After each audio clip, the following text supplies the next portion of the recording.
Votre invité Mathieu Béliard est Isabelle Méjean, professeure à Polytechnique, spécialiste du commerce extérieur. Bonjour Isabelle Méjean. Édouard, dans sa présentation, vient d'expliquer comment une prise en compte plus fine des comportements d'épargne des ménages. L'idée selon laquelle il y aurait sur la période récente une relocalisation des étapes de production dans les pays développés et n'est pas complètement supportée par les éléments statistiques. Eh bien, Madame Méjean, bonjour. Vous êtes née à Nancy, vous avez débuté vos études à l'Université de Paris 1 en master en économie en 2002. Vous avez ensuite travaillé au Centre d'études internationales du CEPII en 2005, entre 2005 et 2007. Et ensuite, vous avez été professeur assistant à Polytechnique entre 2007 et 2014 avant de devenir professeur titulaire, donc toujours à Polytechnique, en commerce international depuis 2017. Et cette année, vous recevez le prix du meilleur jeune économiste 2020, donc décerné par Le Monde et le Cercle des économistes. On pourrait définir ensemble c'est quoi le métier d'économiste. Oui, bien sûr. Alors l'économie, je ne sais pas si vous en faites un petit peu au lycée, la science économique et sociale. Donc c'est l'étude des individus dans leurs relations, dans leurs interactions, en particulier sur des marchés. Aujourd'hui, l'économie, c'est finalement essaye de cannibaliser un peu pas mal de sciences sociales, beaucoup étendues, à la limite des sciences politiques, de la socio, etc. C'est avant tout l'étude de questions de sciences sociales et de sciences économiques. C'est une discipline où on a des méthodes scientifiques particulières avec beaucoup d'utilisation de données, de la statistique. Par exemple, on utilise beaucoup les méthodes qui ressemblent à ce qui se fait en médecine sur les expériences randomisées. Je voudrais qu'on parle 2 petites minutes de votre rôle du coup de professeur. Je crois que Cléa, du coup, qui est là, a une question pour vous sur votre rôle. Bonjour Madame Méjean.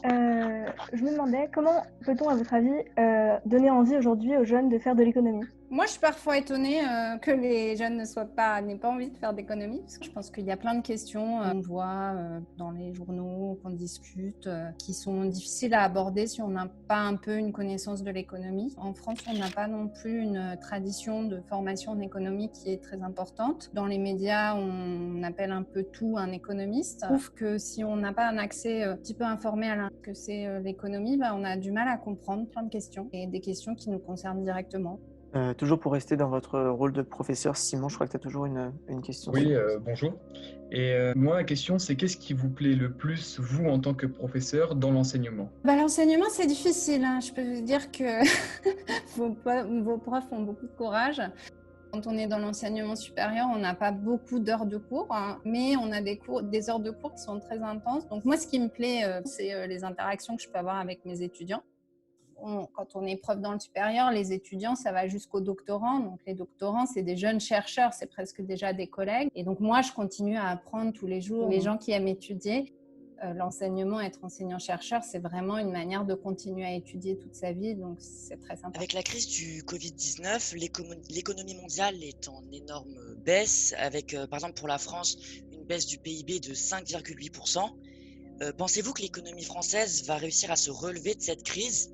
Et si oui, comment ? Alors, est-ce qu'on va se remettre de la crise ? Oui, certainement. Il se trouve qu'on est un pays où on a de la chance, on est un pays riche, où on peut faire face à des crises économiques très importantes et malgré ça, avoir une baisse de revenus qui est finalement relativement limitée. Ça reste quelque chose qu'on peut contenir. En particulier, on est un pays où on a des pouvoirs publics, une administration publique, un système redistributif, c'est-à-dire qu'on collecte des impôts pour redistribuer ces impôts quand il y en a besoin. Ça, c'est une énorme richesse parce qu'aujourd'hui, ça veut dire qu'on peut avoir une économie qui ne va pas bien du tout, mais on va s'en sortir parce que pendant la crise, il y a eu des mécanismes de chômage partiel qui ont permis de maintenir les salaires. Et puis là, aujourd'hui, les entreprises sont aidées pour essayer de repartir très rapidement, etc. Réfléchissez à ce qui se passe aujourd'hui dans plein de pays en développement. Ce système redistributif, il n'existe pas. Donc, quand l'entreprise, elle ferme parce qu'il y a une épidémie, les gens, ils ne sont pas payés et puis le soir, ils ne mangent pas et puis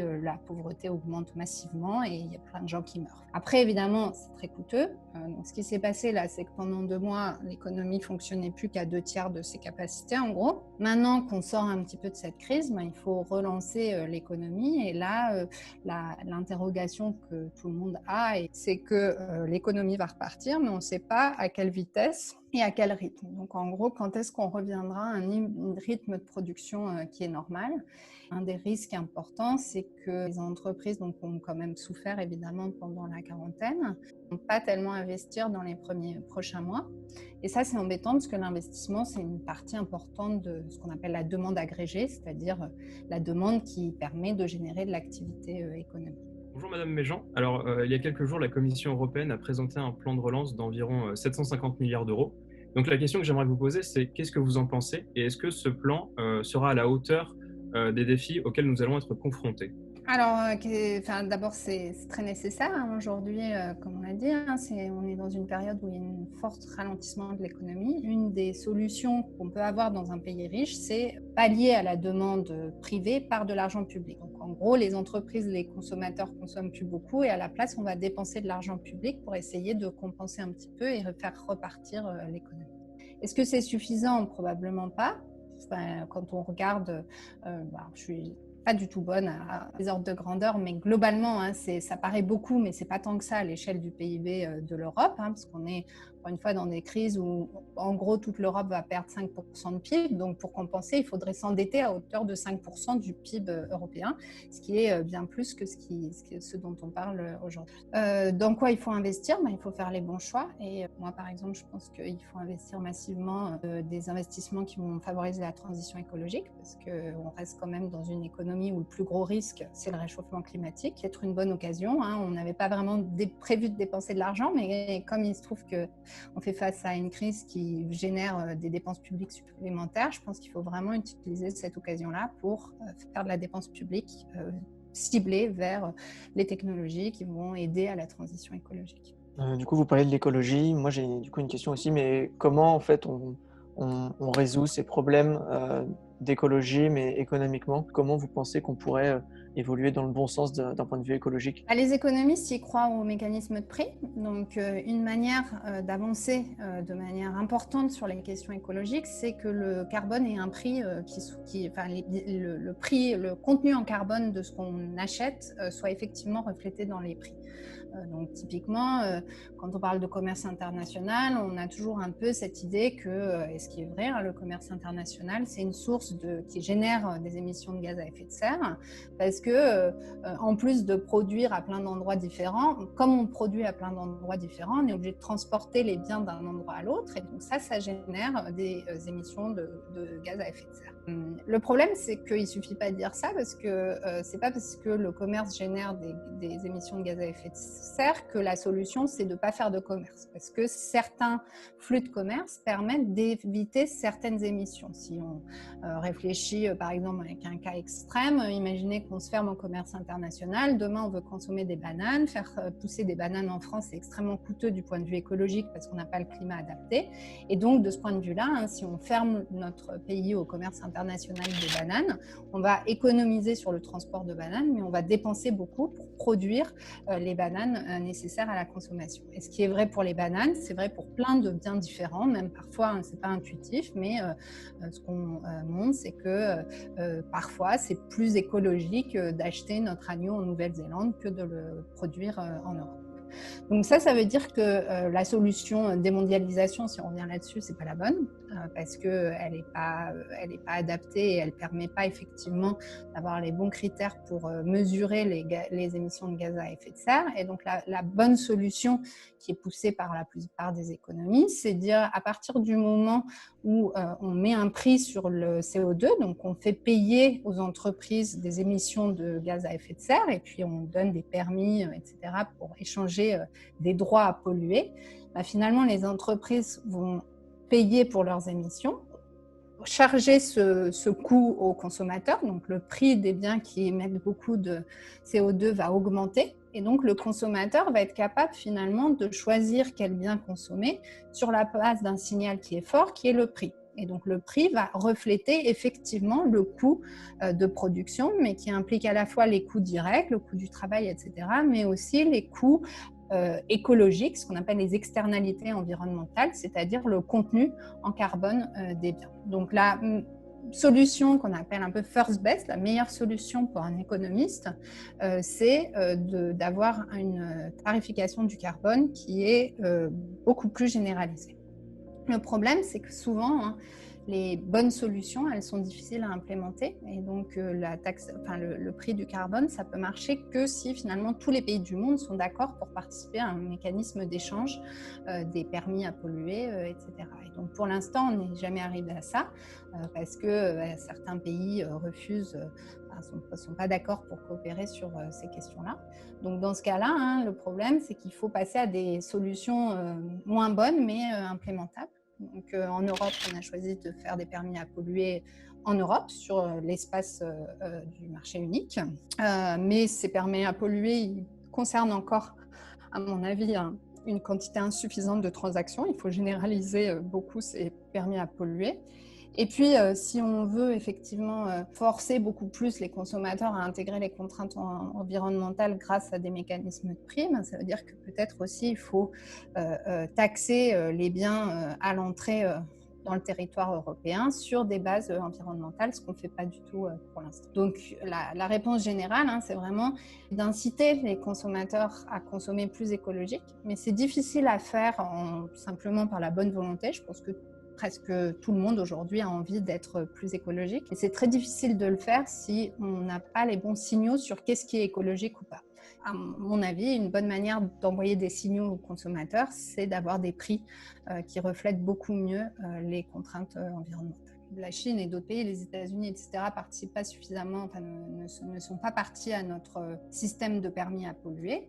Ce qu'on fait, c'est qu'à chaque fois qu'un bien entre en Europe depuis la Chine, on va mettre en place une taxe sur l'importation qui est proportionnelle au coût environnemental du contenu en CO2 du bien. Et donc la Chine peut ne pas être d'accord. Les biens qui rentrent en Europe, ils peuvent être taxés. C'est les douanes à l'import qui vont taxer ces produits. Et ce qui va se passer, c'est que les entreprises chinoises, évidemment, elles ne vont pas payer directement le coût de la taxation, mais la taxation, ce qu'elle va avoir comme effet, c'est d'augmenter le prix relatif des biens chinois en Europe, parce que maintenant, le prix de vente pour un consommateur européen va être le prix vendu par la Chine, plus la taxe qui a été prélevée à l'importation. Donc finalement, encore une fois, c'est juste une manière de modifier les prix de façon à ce que le consommateur en Europe qui veut acheter une machine à laver et ne sait pas s'il doit acheter une machine à laver chinoise ou une machine à laver allemande, il va choisir la machine à laver qui est la moins coûteuse. Et la machine à laver qui est la moins coûteuse,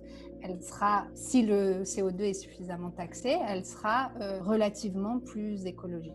Et donc l'idée après, c'est que les entreprises s'ajustent à ces mécanismes de prix. Si je suis une entreprise et je veux vendre sur le marché européen, qui est un très grand marché, je sais qu'il faut que je vende de manière économique. Et économique, ça veut dire à la fois avec des coûts en main-d'œuvre faibles, mais aussi avec un coût écologique qui est suffisamment faible pour que la taxe soit pas trop importante et donc pénalise pas trop le prix de mes biens sur le marché européen. Du coup, on a une dernière question sur les plans de relance, l'échelle internationale et tout. Je crois que c'est Cléa qui va conclure. Pensez-vous qu'il faut privilégier un plan de relance à l'échelle plutôt macroéconomique ou microéconomique ?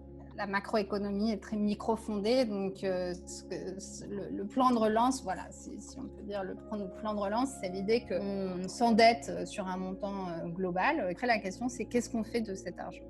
Les choix qui seront faits, ça va toujours être des choix de ciblage de cet argent vers certains secteurs. Après, la question, c'est quel est le niveau de ciblage ? On peut finalement arroser un peu tous les secteurs, ou bien reverser de l'argent à tous les consommateurs, ou bien on peut faire en sorte que cet argent, il aille plutôt vers des secteurs qui nous semblent plus intéressants, soit parce que c'est des secteurs qui permettent de générer beaucoup d'emplois, beaucoup d'activités, soit parce que c'est des secteurs pour lesquels on pense que l'investissement à long terme, il sera rentable. Donc, tout ce qui est investissement dans des technologies plus vertes, c'est un investissement qui est rentable sur le long terme parce que ça va nous permettre de finalement produire de manière plus soutenable dans le futur. Quand on fait de la dépense publique, il y a toujours un coût, à un moment, il faut pouvoir rembourser.